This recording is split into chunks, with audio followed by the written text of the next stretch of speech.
How's it going, everybody? It's me, Shane. I'm here to give you another episode review and recap of Spy Family, Episode 2, Secure Wife.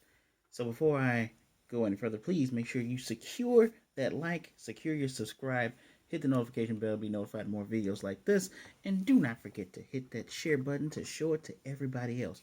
Leave a comment as well. I like to hear what you guys think. We're trying to get up to 200 subscribers in the short term, but you already know what that long term goal is, don't you? So, before I begin, let's address a couple of things, especially considering Spy Family. One, Tatsuya Endo, this was not his first, I guess, major thing. He's done tons of one shots that have done so well that he was basically chosen to do something like this. Like his series before this was apparently really, really dark, and someone suggested, why don't you make something a little bit lighter? That's why there's a lot of comedic elements to this, even though it's adult themed, just like his last one, with spies, political espionage, assassins like Yor over here, and a lot of other things that kind of make you go, huh, this is pretty adult. It's fairly lighthearted compared to what he has done beforehand. And apparently, Anya, her design was adopted from Ash, the titular character of one of his one shots called Rengoku no Ash. I guess I'll just pull it up right there. Oh wow, this is actually better to see it from this far away. Isn't it interesting how lights work on these cameras? Because you can magically see that. Now you can't. Now you can. Isn't it weird? But yeah, pretty much shot for shot. Even the little hair things up on there. You see that? Even the little hair things. Same thing. It's interesting. Anya's adorable. Anya is literally the best part of this show. And another thing I really do like, it doesn't feel like any of the characters overlap with each other in terms of like personality, because we definitely are going to see a very for lack of better words, witchy or itchy character in today's episode. Because I'm still wondering, when in time is this show supposed to be? Because we have Loid driving a literal 1970s Volkswagen van. If you guys know what a VW looks like, you know what a VW looks like. So I'm wondering, like, is this supposed to be this like a 70s kind of spoof? Because there are TVs and whatnot, and color TVs at that. Um, but then one of the social standings is so weird. It has to be a alternate universe Germany in maybe at the height of like the Cold War or right before the Cold War. I do not remember the name of that era, but people are so suspicious of spies. You have women who are in their late 20s, like Yor. They're all being carted off by police or being reported because it's really suspicious for a woman that age to not be married or have a boyfriend. Wow, that my mind. And apparently, it might be the same goings for men. Possibly, I don't know. They specifically target women because apparently there's a lot of spy stuff going on, and actually, one of the spy things going on has to deal with our boy Loid and sweet Anya. So let's just get right on into it. Lord, that's a bit. Let's get right on into it, right? Um, where am I here? We get the immaculate opener because we don't get our ending today because we run through the credits, which I like that more and more anime are doing that instead of just we got credits, so we're just gonna roll them and maybe we'll show something afterwards. No, I thoroughly enjoy that we get more animation going through the credits. You just show them at the bottom, you show them at the side, and just keep the story going. Theme song's amazing. That opening sequence, the art, which is I think is kind of shown through Anya's point of view. Same art that's used in the Spy Wars show that she watches. Really good. I'm gonna put a link for that song and the full song and the opening minute and 30 seconds in the description down below. So we quickly open up to Frankie dressed as a woman, and Lloyd's like, I can't accept this, and Anya is like, Anya cannot accept this, mama. One of Anya's great points. I usually don't like characters that speak in the third person. but it fits for her so much. She's adorable. She's innocent. She has been through a lot in her own regards, much like her mother and father, and just seeing this character, hearing this character, she's great. Matter of fact, I forgot to address one more thing. Let me address one more thing.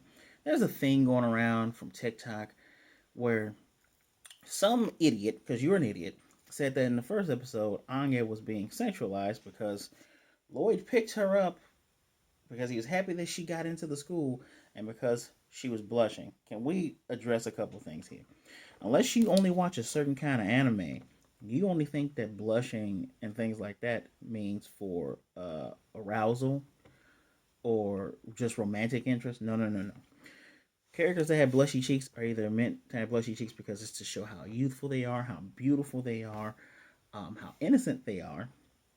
Um, Also, just to show, if a character's supposed to be cute, a lot of times they have the blush that's supposed to enhance that.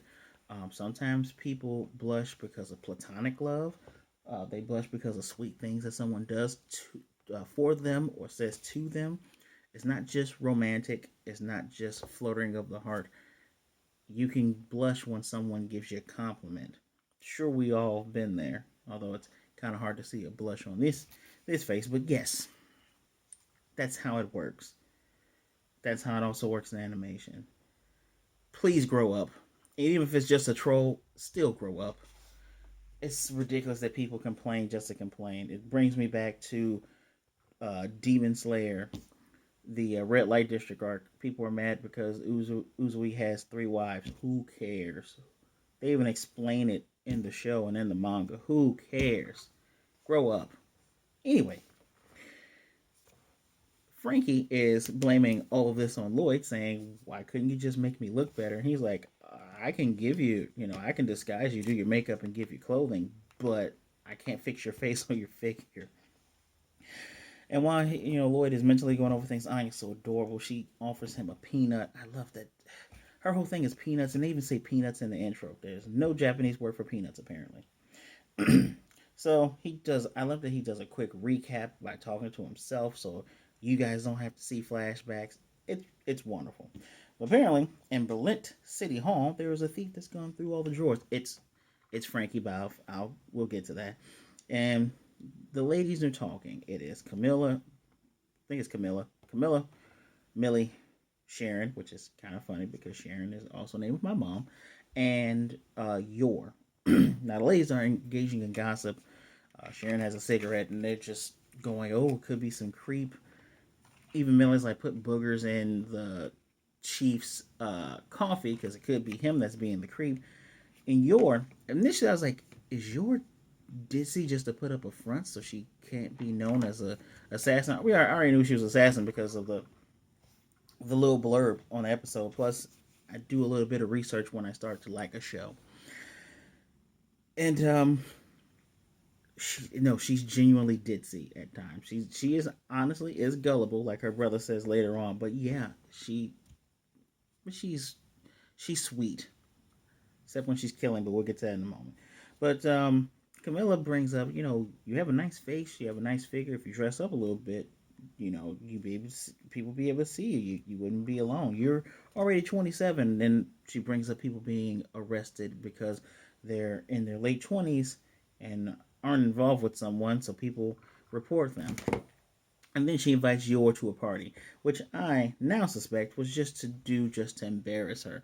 And we'll get to that in a minute. Camilla is an itch. She is an itch. So later on that day, going down in my notes. I'm sorry. Going later on that night, I thought Yor had put on her sweater backwards, but no, it's actually just a very fancy dress that has her back open. So silly me. But she talks to her brother Yuri. Uh, he is going to get a promotion, and he's going to be more busy. And he's been trying to look out for her because when their parents died, she's the one who looked out for him. She's the older sister, right? But he's like, you're not married, you have a boyfriend. Maybe I should set you up with someone. She's like, "Oh no, I got invited to a party, and I was told to bring my partner, bring my boyfriend." He's like, "Oh, you got a boyfriend? I'm gonna have Dominic check this guy out and tell me about him." And she's like, "Oh, And she's just like, well, he's like, yeah, I want to make sure, some loser isn't with you because you're kind of gullible. And he says, I'm going to put off getting that promotion. And, they hang up and everything. And now she's nervous. She's like, oh, crap, I lied. Now my brother's going to be more worried about me because I'm a pathological liar and I seem like a weirdo. And then the phone rings again and she reaches forward, picks it up, and is in mid sentence talking to her like, hey, wait, bro. And somebody on the other named the shoekeeper says, oh, so buddy, brother and sister can argue. She said, oh, it's you. He's like, yeah, I got a client for you, Thorn Princess. That's right. Besides her parents actually being dead, and her having a younger brother who's also a civil servant, Yor Briar is the Thorn Princess, a legendary assassin. He gives her, and here's what's crazy is she has tons of life in her red eyes. Black hair, red eyes is such a good aesthetic. They, Tatsuya, Mr. Endo-san, he did a really good job aesthetically wise, like how he designed these characters. But anyway, her eyes go to just flat red, just like they shift instantly. I'm like, this is creepy. So she has to go to, what is the hotel? Oh, the Royal Hotel, room 1307. She goes up the elevator. There's a group of men out there to greet her. Say, sorry, sorry, miss. This is a private affair. One guy's like, anybody order, like, call for this bra? And she's like, yeah, I heard that there was a traitorous scumbag in there. Because she leans down and she kills with these spikes, golden spikes. They kind of look like makeshift kunai, but these things at least have to be over a foot long with the little circles in there. Because she kicks these guys' butts. And before one guy tries to warn them, throws one in this guy's head. He's dead. And she comes in. She's looking for the Vice Minister Brennan, and he's from the auditing department. She doesn't hide her face, mind you, and I reckon she doesn't hide her face because she's gonna kill everyone that's there. Why do I have to hide it? No one's gonna speak about it. And her face, now she too has the blushy face, and it is not because she's gaining ecstasy from the killings. It's just part of her aesthetic. She's probably her face is probably flushed just because she enjoys the work she does. And this is we're supposed to get a sense of beauty from this character because she is a beauty. That is her killing outfit as well as the nicest dress she owns. It's crazy. It's crazy because that suit he wears, his spy suit, is among the same level as like that dress she wears. They wear it to nice events, but I'll get to that in a moment. So after she's done doing her thing, she's washing her hands, still face a little bit redder. She's like, blood's not coming off. And she looks down and notices that her dress is ripped. She's like, this is the nicest dress I have. I can't go to the party like this. And then she thinks of the conversations earlier with her brother and those stupid women in her office. And she just thinks it's all hopeless. She's like, she's not good at homemaking. The best thing she can only do is clean. Which is really sad. After our little commercial break, Anya calls Frankie Scruffy Head as he comes back with all the files. That's right, he is the one who was breaking into the offices and looked up each individual woman. Now, again, I wonder what year this is set in because we see a birthday. We see like 12, and then of course they're done in not the Japanese way, but a lot of the world do day, month, year, and that's how it is. It says 12th of August, 65. Is it 1865 in this world? Is it just a year 65? Is it 1965? I go with 1965 because this show has all of the good elements of like spy shows from the 60s and 70s. I already said I Spy, Mission Impossible, Get Smart, things of that nature. But yeah. And Mr. Loid is just, he reads through all these things and he remembers the names, faces, and the backgrounds of all these people. And Frankie's basically saying, you just got to find someone who kind of has like a trouble-ish past, who's single or divorced. And he even says, yeah, we could just find somebody who is questionable and just blackmail them, say we have stuff on them. And Lloyd's like, I don't want things to get messy. Now, it's cute and it's sad at the same time because, you know, he has to find someone in 48 hours, And Frankie's like, I can't even get a date. And legitimately, Loid goes, he feels sorry for him, and Frankie says, "Don't pity me, asshole." But then Anya, she jumps to the side of the couch, and she's like, "Is having a kid bad? Is she in the way?"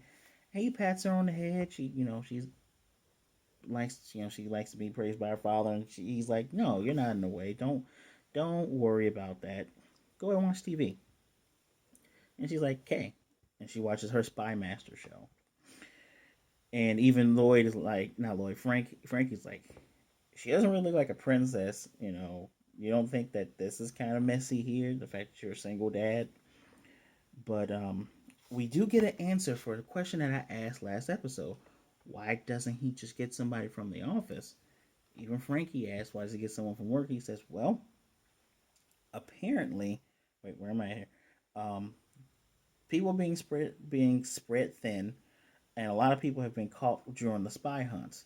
So he can't find a good match there. So you got me there, show. Apparently he is on another mission. He has to break up a smuggling ring. So not only does he have Operation Strix, he has this operation as well.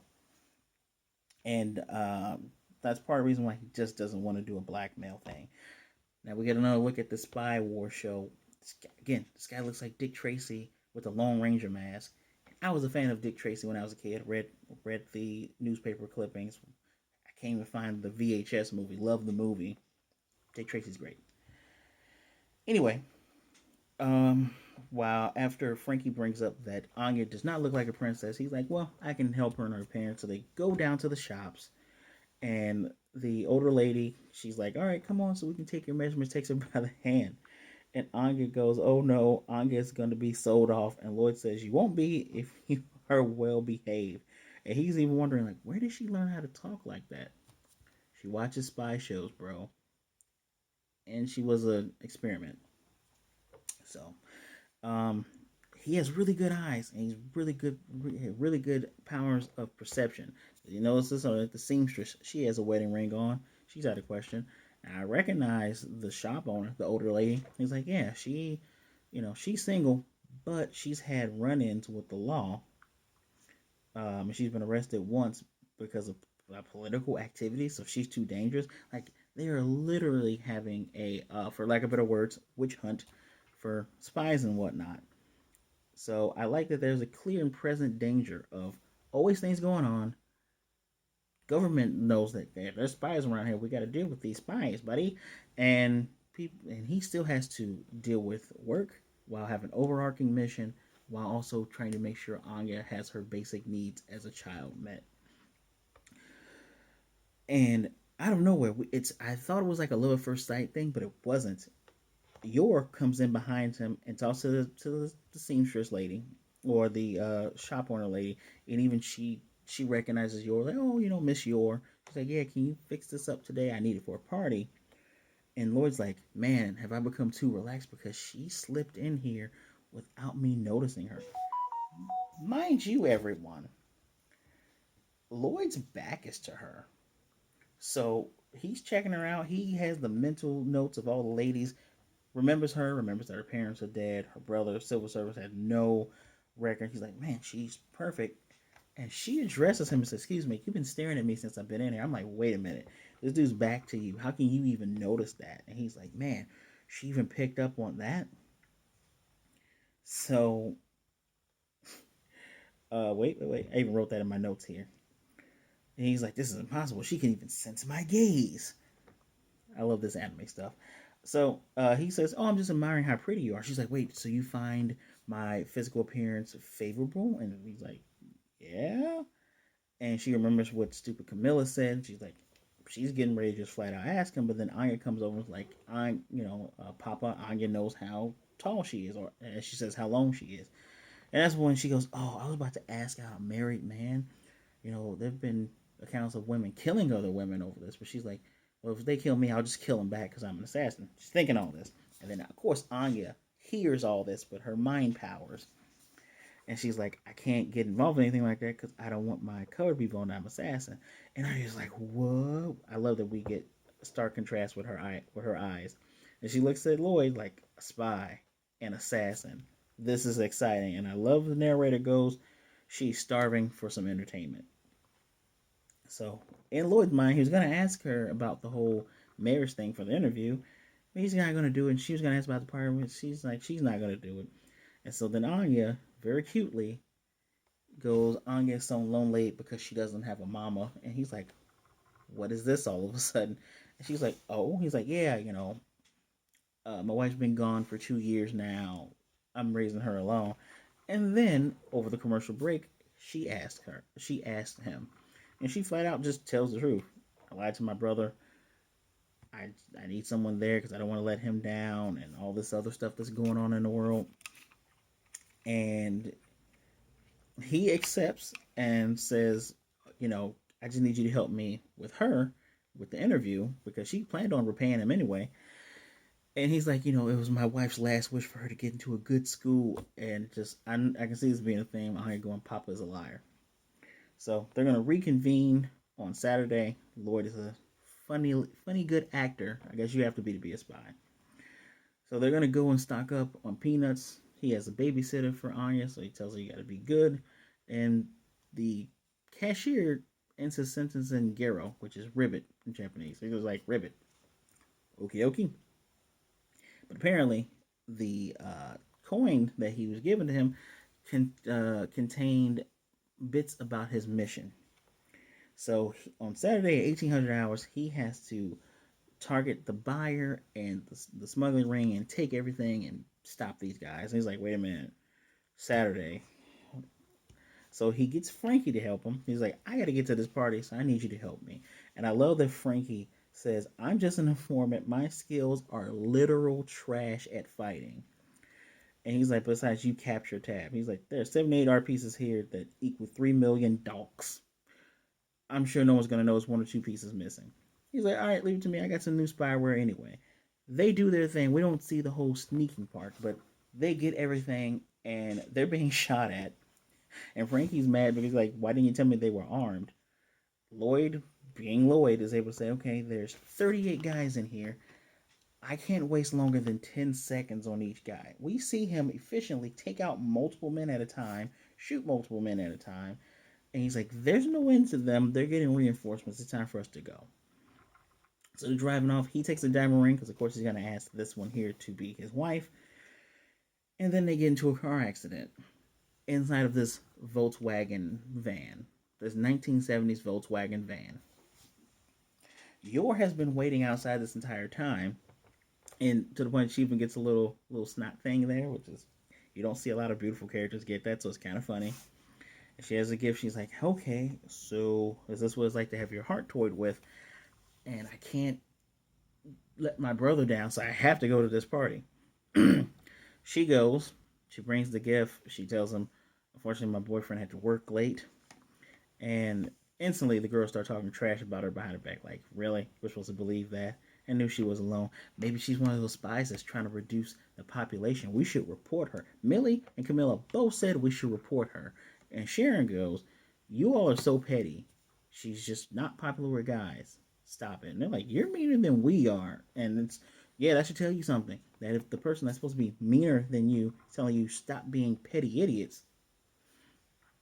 But this doesn't end. We do meet Dominic, who talks to Yor and says, oh, I really want to meet your boyfriend. And she's like, could you tell my brother that you just met a kind guy? And here comes Camilla, wrapping herself around Dominic's arm and going, no can do. He's not going to lie. How pathetic is that? And in her mind, she's like, stay away from my man. I'm like, she doesn't even want this guy. And she's basically saying, I'll make sure to tell your brother. And we get inside Yor's head. Yor's like, this is so tiresome. This will just be so much easier if all the humans here would just perish. She's thinking about murder, but we actively see her shaking her head as Dominic is talking to Camilla, asking her what is her problem. And he answers this a couple times. And Yor's looking around. She's hearing conversations that people have their children there. She's like, so this is what normal looks like. This is what her brother wanted for her. But she says she's seriously out of her league. And the girls are talking trash again. And this time we have Sharon saying, I'm kind of surprised she came by herself. And of course she knows that they're talking. So she stands up. She's about to announce to everyone that she's going to leave. And then in comes Loid. scroll up on this. In that same suit. Okay. I need to eat something. Okay. Whatever. He has blood coming down his face and he has blood on his suit. And he's like, I'm sorry for showing up late, everybody. I'm Yor's husband. And she whispers, I needed a boyfriend. I didn't need a husband. He's like, oh, I got her mission and my mission mixed up. So at this point, um, Dominic's like, you're bleeding, Mr. Forger. Are you okay? He's like, oh, I'm a psychiatrist. Some of my patients act up. That's just what happens.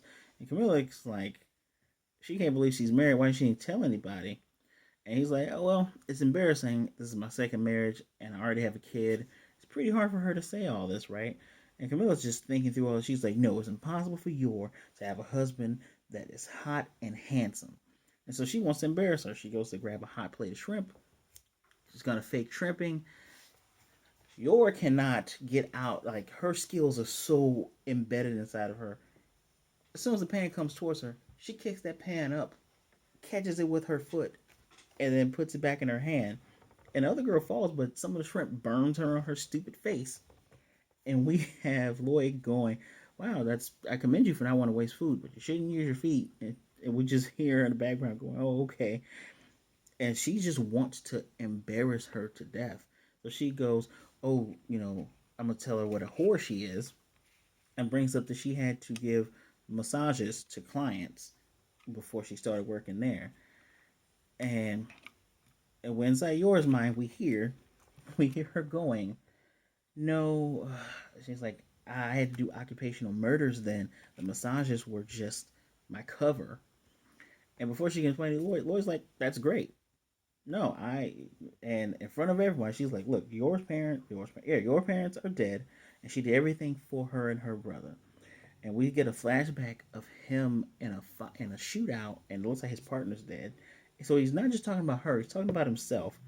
And where am I at here? He's saying, enduring a merciless job takes a lot of incredible dedication. And he's like, I'm proud of her. And he's like, all right, Yor, let's go. Like, everyone's stunned; they don't know what to say. That's how you get them from talking about your girl. And they're driving the same cracked window Volkswagen van. And he's like, I'm sorry, I said husband. I don't know how we're going to explain this to your brother. And she's like, that's okay. And she comes up with an idea. Of course, we know the idea is, right? And before she can even say a single word, the guys from earlier that were leftovers from the smuggling ring come in and sideswipe Loid. So now he has to, she's saying, who are these guys, Loid? And she's like, oh, these are my patients. They're still having psychotic episodes. And she believes him. He's like, I can't even believe she believed me. So he tells her to hold on, has to sideswipe them, and they have to lose this car. Now it's very funny and cute at the same time that she's staring at him adoringly this entire time. So, where am I at? This is so funny. So they have to ditch the van. He's fighting and taking on people. He's hitting people with a pipe, and she's like, "Are you really supposed to hit your patients like that?" He's like, "Oh, this is part of a concussion therapy. It's seen on TV. It's a new modern thing." And I love that even in anime they have to tell us at the bottom, "This is false. This is not real." And he's like, either she's really smart or she's dumb because she's believing him. And he's like, she probably not. She's probably playing along, but he doesn't know. She is gullible. She's gullible, and really good at her other job. But what can you do? So one of the most impressive things that happen as he's fighting these guys, one guy comes down with a knife, and she straight up kung fu kicks the guy, and she's like, "Oh, I'm sorry, I didn't mean to get in the way of your work."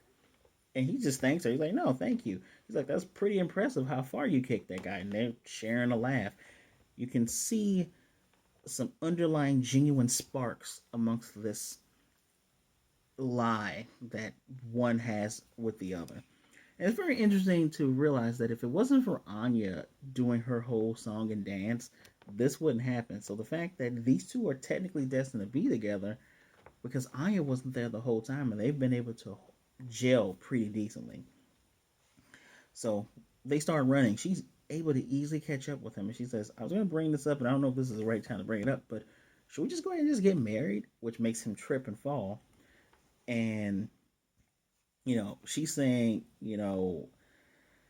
we should just extend our agreement, of course. And, it's considered suspicious for someone her age to be single, which is still stupid. And in the back of her mind, she's like, I can also continue my assassin work. And she's saying, you know, we can stay together after the interview for both of our sakes. And she's like, he's the only person that will accept me right now as she is, which I find pretty touching. He is the way he is. He's learning how this whole family love life thing works, and she has a hard time with it as well. They're both very work absorbed, and they're working through it together with this little girl that really needs somebody, right? And really wants somebody, and actually loves spies and assassins. So this works out for all three of these characters. And he's like, you know what? Cool, let's do it. We can go ahead and fill out the paperwork at City Hall. She's like, really? Right now? He's like, why delay it? And he's going to reach in his pocket to grab the ring, but there's a hole in his pocket. He's like, I dropped it. More bad guys come in that block them in the alleyway. As they run, mind you, the credits are rolling at the bottom, so that's why I love this. As they run, he grabs a grenade, pulls the pin and throws it, and he says, Yor, and I wrote this down.